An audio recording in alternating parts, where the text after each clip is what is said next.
end of September, I went down to Bogota, Colombia with Clarence Eckerson from Street Films, Carla Quintero from Transportation Alternatives, and actually Ethan Kent from Project for Public Spaces was along for the ride as well.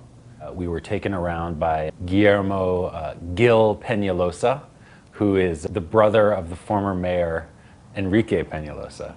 And he gave us a great tour. We saw all of these incredible urban design innovations that the city of Bogota has been working on for the past dozen years or so.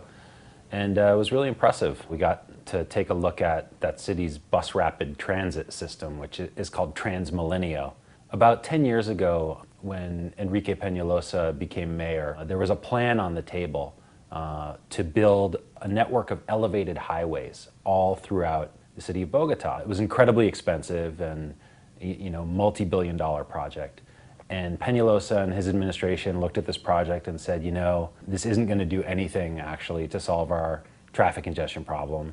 It's going to create huge negative environmental impacts on the city as a whole. So Peñalosa decided to scrap that project and instead, for a fraction of the cost, replace it with what I think still today is probably the world's most advanced bus rapid transit system. Tell us what is Transmilenio?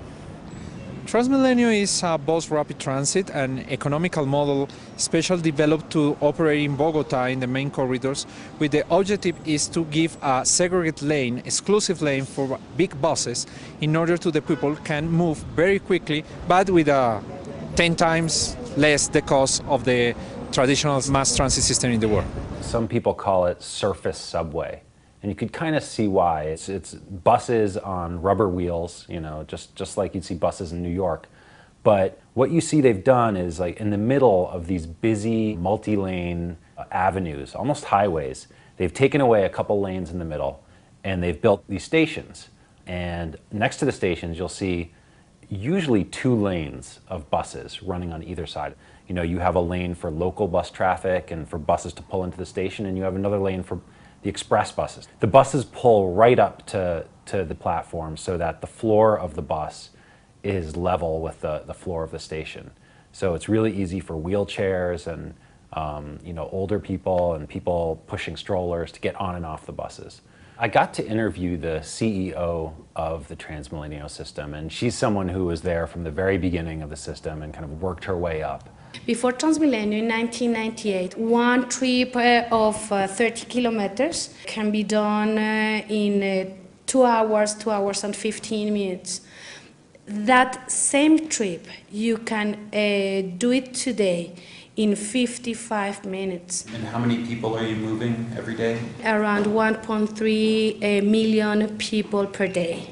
I think nobody believes in Bogota that we could change the way to transport our people, because since 1947 we start doing some studies, 50 years trying to do some things about it, but nobody says we are going to do it. They took us on a tour of the Transmilenio control room. It was almost like air traffic control, and in fact that's how they compared it. There's 6 different companies actually own and operate the buses themselves. How many buses are you guys controlling in here at rush hour? In a peak hour, like 1,000. Do you have a sense of an average speed?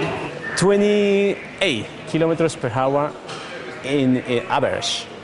But we have lines of near road 40. Wow. This central hub that we visited dispatches the buses. It follows them around the city in real time. They can communicate with drivers individually. You see a photo of the bus driver pop up on the controller's computer screen when he's getting ready to talk to that guy.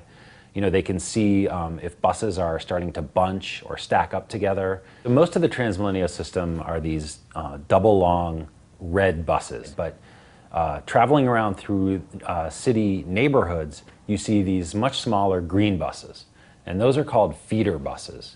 And then what the feeder buses do is they travel through neighborhood streets and pick up people and take them to the bigger bus stations. One of the interesting things about the green feeder buses is that they're free. You don't pay for your Transmilenio ride until you get to the bigger bus station. That's one of the things that really speeds up the loading and the unloading, kind of like the subway in New York.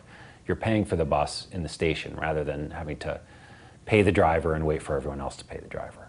One of the most impressive sort of intermodal transportation features that we saw while we were in Bogota was this bike parking facility inside of a bus station. For the Transmilenio system, it's very important the integration between transportation means. We have today 3 terminals and 1 station with bike parking facilities.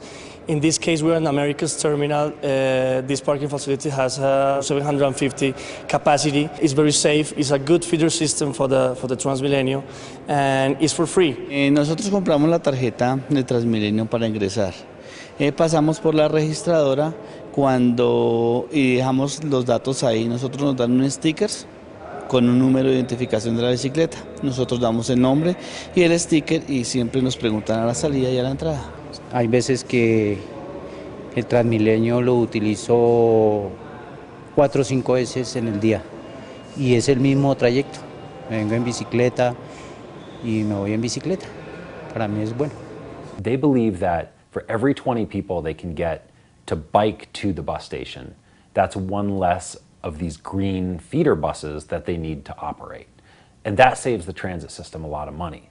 So for Bogota, bicycles are a really critical part of the mass transit system. One of the things that's really striking about Transmilenio is all times a day, it was just packed. I mean, almost if there's a criticism of the system, you know, that had to be it. But, you know, it was really kind of mind-blowing. I mean, the fact that, you know, as an American, I mean, I don't know that much about Colombia. I think of it as a, you know, developing nation or a third world country. This bus system was so much more advanced and high-tech than anything I've ever seen in the US. How has Transmilenio changed the city? You know, Before we couldn't dream to be talking with you, saying we are going in New York to change something and we want to see you, Bogota. The name of our nation now is in the world and for good things. Right. And Transmilenio is one of the best things that we have in the last 10 years.